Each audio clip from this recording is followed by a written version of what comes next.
for joining us. I'm Mary Yanez, Director of the Senior Adult Program, and this is Mature Living. We have a great show planned out for you, and we're going to start by telling you about a brand new facility, assisted living, and it's called the Villa del Sol Assisted Living. And with us today is the owner and president of Villa del Sol, William Burkett. Thank you for being with us. Thank you. I'm honored to be here today. I'm sure you're busy with this new facility you have and want to talk about it. And of course, I want to reintroduce Raul Montes, who is a wonderful social worker here in this community. He's worked in many facilities, and I know him very well since we were youngsters. It's an honor to have him on board also. Great. Okay, where do we begin? Let's start with Mr. Burkett. Tell me a little bit of how your background and how you got interested in opening an assisted living. Well, my wife and I, we like everyone else, we started a business in 2004, and we had our initial assisted living facility, which again we knew nothing about, and it's trial by error. Yes. And but eventually we grasped on making it a very successful business. And my wife is the entrepreneur that she is. She says, I want to do an adult daycare. So we did an adult daycare is by Sol y Luna, adult daycare there at 2911 George Dieter. And the next thing you know, we decided to do another assisted living. And then now we have Villa del Sol, which is a 75-bed unit. Wow. A lot of my friends, I'm retired law enforcement, they go, how do you go from enforcing the law to pushing a wheelchair? And I tell them, you know, I guess it's always been in me, and helping the community and helping the people that are in our community get the services that they deserve. Yes. A lot of your family members, my family members, have worked all their lives for something to retire on. And then 60% of the time they get abused with the services simply because they don't have families to defend them anymore. And we saw that so many times, and we were just disgusted with it. So we said, we can do it. Yeah, and we have a lot of choices in this community, a lot of places at different parts of town. And you know, it's divided south, east, west, you know, and so we have a lot of choices. What makes your facility, facility and your services different than some of the others? What can you tell us that'll get us all excited to go get a tour, by the way? Yes, you know, we're very excited to own Villa del Sol, and when my wife and I, we created this facility, we wanted something very special. This facility is 30,000 square feet. We created a stage so we can provide them routine entertainment. We did murals in the facility of our history, especially with the Hispanic culture, pueblitos and the fruterias and things like that we did on the walls, so that when these people came here, they would realize that they're not going to a place that they're just going to pass away. You might say, I heard a comment coming here today that they put out the pasture. That's not the deal here. There is life after getting older and unable to care for yourself. We provide them services, entertainment. There's a waterfall, 30-foot waterfall, that they can sit with their families, eat dinner, and talk to them, and realize that this is their home. We don't look at our facility. We don't have visiting hours. We want these people to know that this is their home, and anyone who comes in, they have something very special. And it's very colorful. It is. Very colorful. You know, I was informed by an individual who was a psychiatrist, very well known here in El Paso, said this is a concept that is being used on a national scale now to release the stress or the onset, especially with people with dementia, Alzheimer's. Yes. It assists them, and we see it every day with some of our residents. Wonderful. How comfortable they feel in that setting. Yes. And Raul, you're the social worker there, the medical social worker, and this facility, and the liaison to the community, I'm sure. Yes, Tell me a little bit of where it's located, first of all. We haven't even mentioned where it's located. It's at 520 East Road. It's between Carolina and Yarborough. It's about a block off of, couple of blocks off from Yarborough if you're coming from the lower valley. Okay. And if you're coming from downtown, you pass Carolina, you'll come to West Road first, and the following traffic light will be East Road. That's where you take a left, and the facility is right there in the middle of the block. Very good. And tell me about the medication management, nutrition. Tell me a little bit about the supervision? We have a certified dietitian, also medical management for diet regarding diabetic medication administration. All that is included in there. You have private rooms, semi-private? Semi-private. There are semi-private and private rooms as well. Very spacious, very spacious. Yes. The whole environment is very How many spacious. staff members do you have working there At present, at this time? And it's a 75. 75 bed unit. Yeah. In 5 months, we're to the capacity of 40. We probably have 30. That was something else that I wanted to mention on top of what Raul just commented, was that a normal facility within the community of El Paso are probably a 15-to-1 ratio. Through our experience, we're basically an 8-to-10-1 ratio. Oh, that's So nice. there's one CNA per resident. We don't let anybody shower themselves or go to the bathroom by themselves, so that we take care of them appropriately and they're not inflicted with some or sustain an injury. I loved hearing that you don't have visiting hours, because sometimes we want to go visit our elderly tia, or and we work, and maybe it's not the perfect time, but gosh, just to go and have them see us. Thank you for coming, or touch, or sometimes you have family come in from out of town, and it's just, Yes. and they're here only for a short time, and they're welcome to come see their Very loved- good. How do they pay for the services? Do you have programs that you work with? Yes, there are Private numerous pay. programs that we can assist family members. A lot of families are completely lost about being able to get their family member enrolled in an assisted living. There's Star Plus here in the state of Texas, where if they don't have the financial, or they're over in their financial, there's a waiting list to get in Star Plus. Star Plus is a program that is created for Molina Amerigroup. All the individuals that do not have personal funds to pay for a facility like this, and also the VA, as you know, takes care of their people in their community, and of course private pay. Okay, super. Wow, I don't know what else to ask, because all I want to do is want to go see it now, Yes, Raul.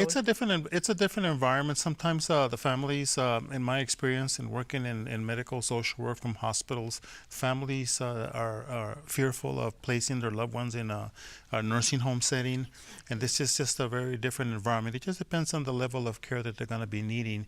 And it's very loving and very honorable for families to want to care for their loved ones as much as they can. But there comes a time when they do start declining, and then we have to start looking to see what's the appropriate environment that they would be comfortable in placing their loved ones in. Yes. Not necessarily shuffling away or putting them away, but in an environment that's going to be appropriate for them as well. And they're going to be provided the care and supervision that they need. And the first thing that I would do is I would take my tia or my elderly neighbor or whoever, I would take them to look at it and say, what do you think about something like this? And let them make the decision. Say, yeah, I want to come over here. Exactly. Let's come for a week or two and see how it works out, and then they become permanent residents. They normally don't leave. To be honest with you, they don't. Okay. Here's the other thing too that we've also created, is that we've involved our community. I think I mentioned to you earlier that we have some of the high schools in the local area that just for the month of Christmas, on the 24th and 25th, we had 6 invites to perform for the elderly and bring them gifts. I think we had the same event for Thanksgiving, 4th of July, Valentine's. Celebrate the holidays. We had the Flocorio from one of the schools, their version of it, come in and dance and bring them gifts for So you have Valentine's. Riverside, you have Bel Air, the surrounding communities. The puppet show from some of the religious organizations come in and do a puppet show. Very neutral, but very fruitful. Very good. Well, I'm anxious to invite the community to come and see this new facility. 5 months ago, you opened the doors, and we wish you a lot of success. What number do we want to give to call if they want to? 915-307-2011.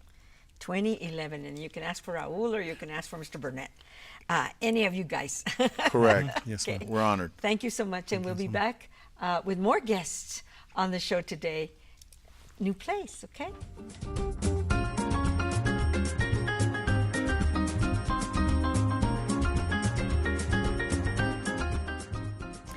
thank you for staying with us. Of course, we want to continue our Mature Living show with more guests and topics that maybe we haven't thought about. So we want to talk about holistic health care.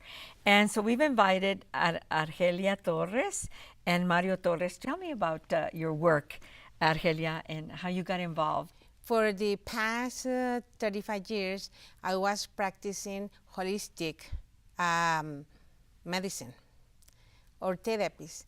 And I know that we need, looking for more. Mm-hmm. I found about the Ishaya monks meditation, and the name is Ascension of the Ishaya monks. So that touches the mind, spirit, mind, body, and spirit. And I say, why not to bring everything together? And in the same time, I decided to join them because having a lot of things to do, I was needing time for me to rest, to relax, and to separate and give time to every part of my life, my family, my work, my patients, you know. So I was on that time sleeping probably between 1 hour or 2 hours, 24 hours. Oh my goodness. I couldn't stop. Very little. Your mind was working. Yes, all the time. So at the end, I was tired, and I started feeling tired and sick. And I was invited to this workshop where one of the monks, Ishaya monks, came to El Paso, and I started taking the first meditation workshop or course, and I was amazed because at the end of 3 days, I had a lot of changes. Okay. First of all, I refused to believe that there was more to learn, and at the end of 3 days, believe it or not, was the big changes in my life. What were some of the techniques that you learned about Ascension? What is Ascension? Ascension is a teaching about simple, mechanical techniques that are designed to bring the mind in the quietest space. And well, yeah. And how did Mario get involved? Yeah. Well, I got involved because of her, and we went. Actually, I went a couple of times to different of the workshops that they had. Basically, what the Ascension meditation does is not to clear the mind completely and go blank, which is a misconception that a lot of people that haven't done meditation think happens. There is absolutely no way that you can turn the mind blank. It doesn't work that way. The mind, it's always thinking, even when you go to sleep.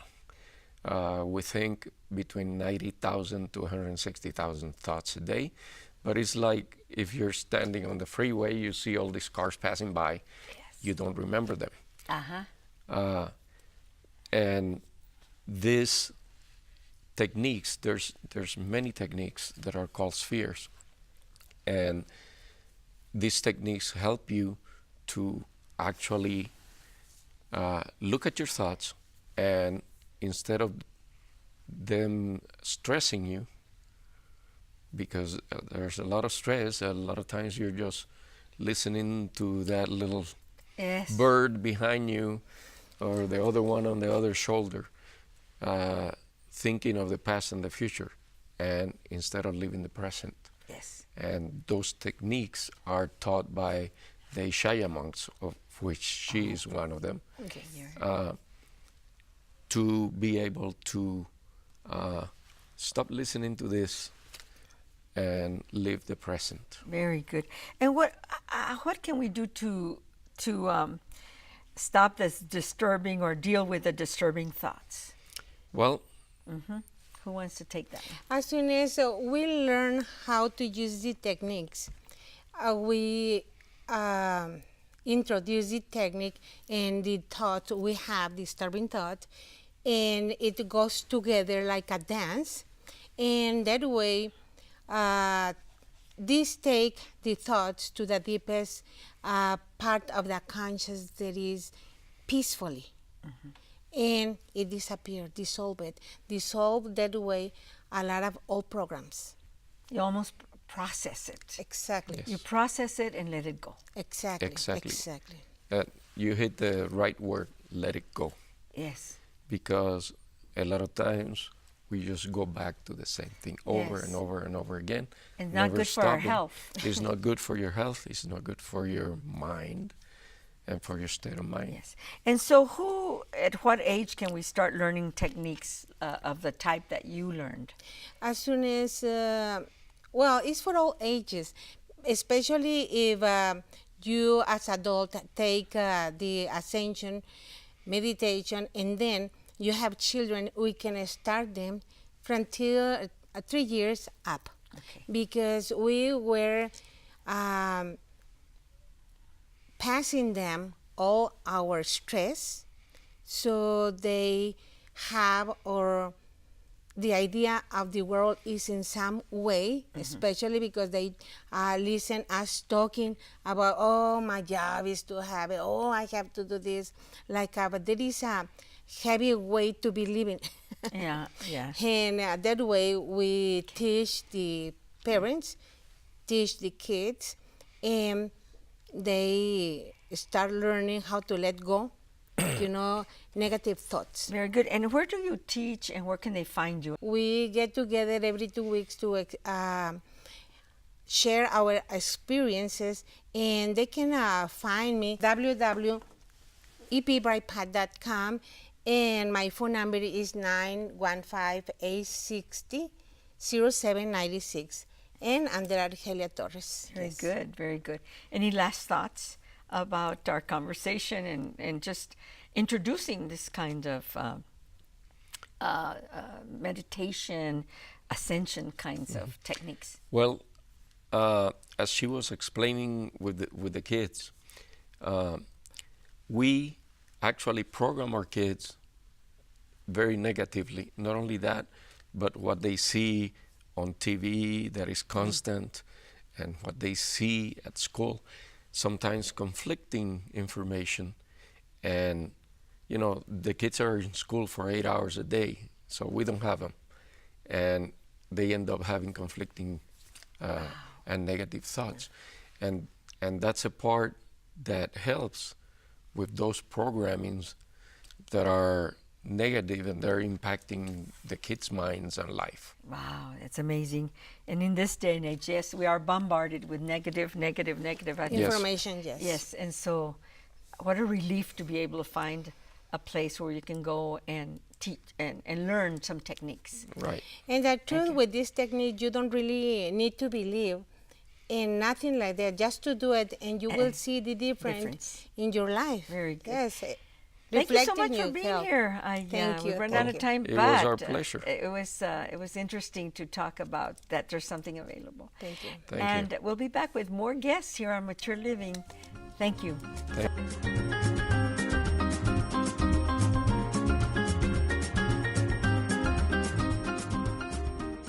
One of the things that I take pride in is bringing to this community through the Mature Living Show, through the El Paso Community College Senior Adult Program, is our topics actually about human responsibility, about how the community can come together.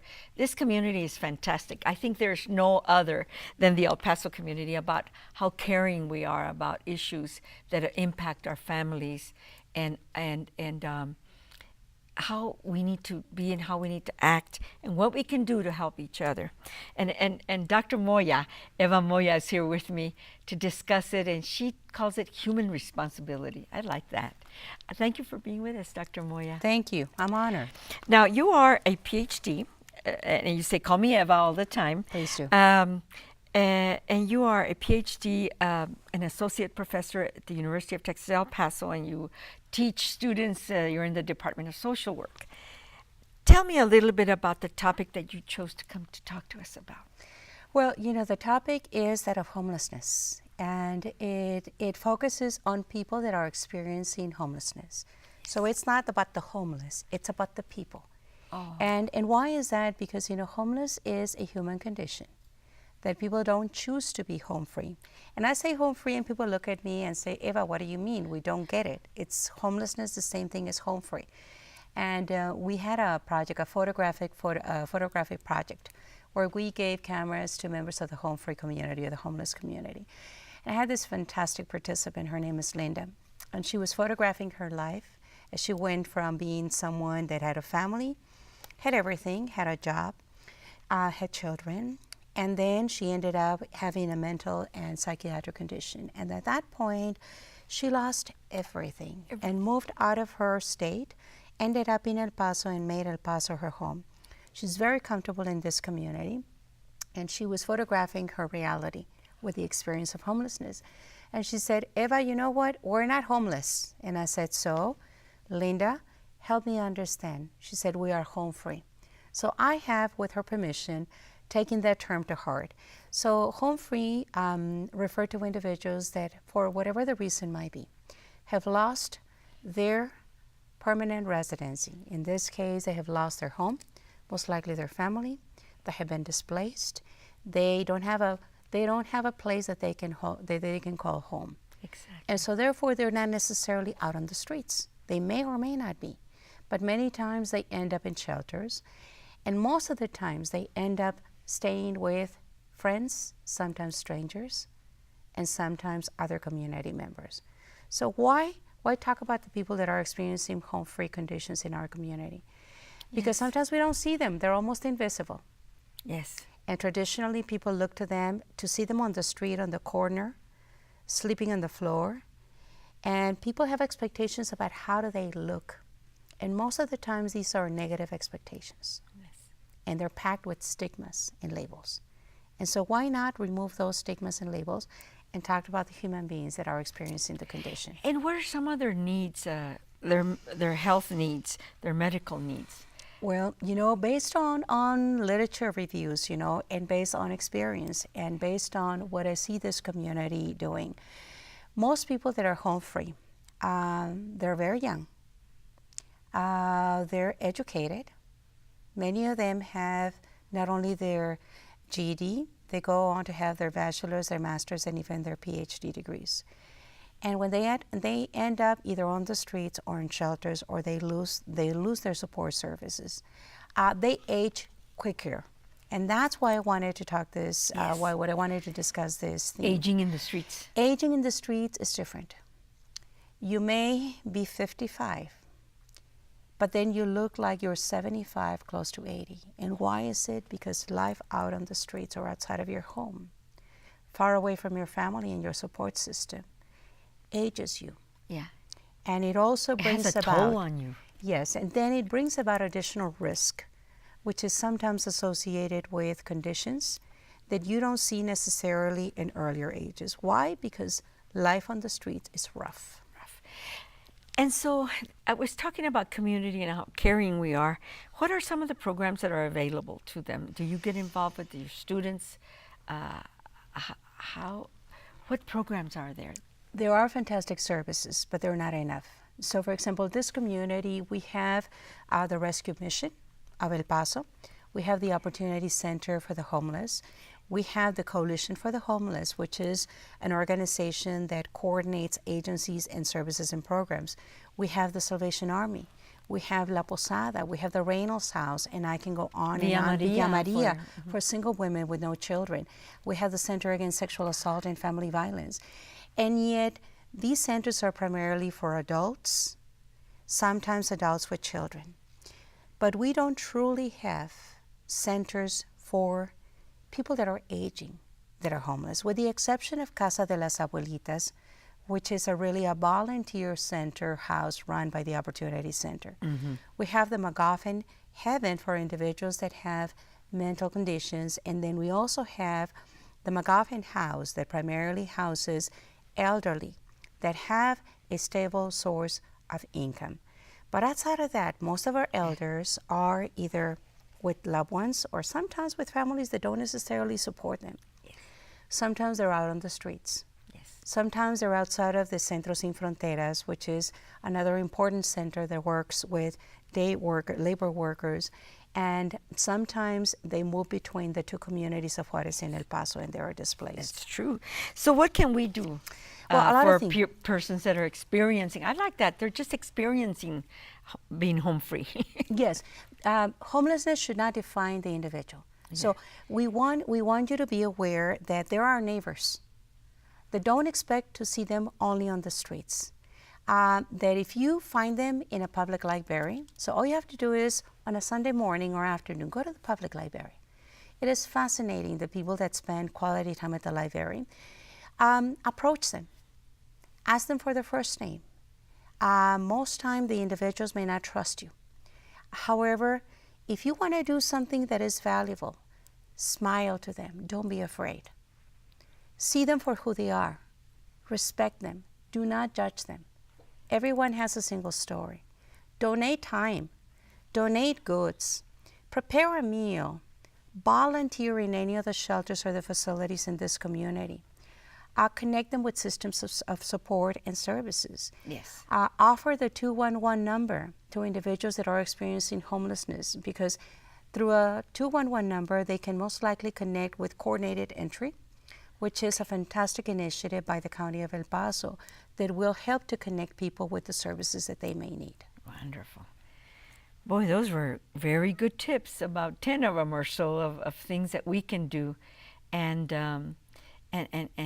get involved, and also teach our youngsters Yes. to be compassionate and to be understanding that it can happen to anybody. And many times the children that are at the rescue mission or at places where there's whole families, Yes. and Salvation Army or those kinds of places. So we need to think about our children that have everything. Absolutely, Mary. And the other thing is that, homelessness could happen to any of us.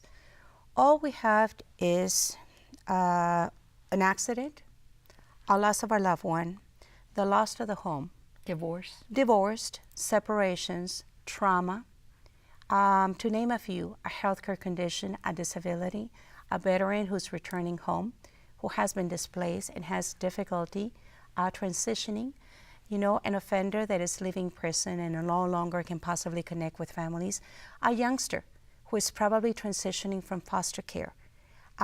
All these situations and many more can really trigger conditions of homelessness. Yes. So no one is immune. No one is The immune. next person could be us on that condition. Is there a number they can call you at UTEP if they want to continue this conversation? Absolutely. It is 915-747-8493. Well, thank you very much, Dr. Moya, for being with us. I know you like to be called Eva. Yes. So thank you for being with us, and we'll see you all next week.